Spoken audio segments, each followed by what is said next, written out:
Guys, you remember that scary story about the rich man that goes to hell and then he cries out for Lazarus, right?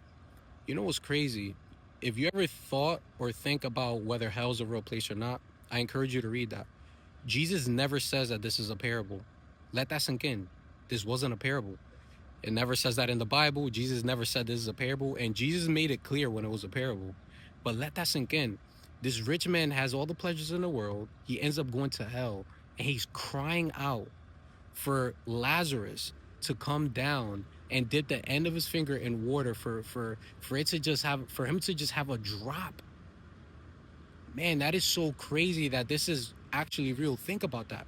There's friends and family members right now that are in hell that are wishing they can come just to warn us, that to tell us that hell is a real place.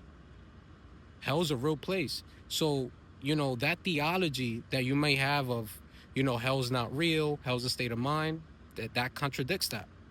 That theology of purgatory, that, after you die, you go somewhere to wait, that's unbiblical. This is actually a real story of someone that goes to hell and he wants to come back and he can't.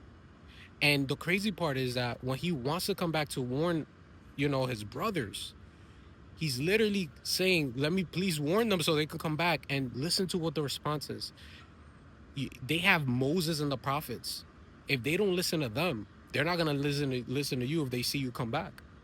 And let that sink in for us. We have Moses and the prophets too. We have the Bible. There's no excuse for us not to open up our word and test and see, okay, is this real? Was Jesus a real person? Study the life of Jesus. Study the historical Jesus to see if this is real, because Jesus promises eternity. And I just want to say that to somebody, you didn't watch this video by accident. Man, the next 5 seconds ain't promised. Tonight's not promised. Tomorrow's not promised. What if God calls you home in the next 5 minutes? Are you ready? Because hell's a real place and there's people there burning as we speak, according to the story. That's actually a story, not a parable.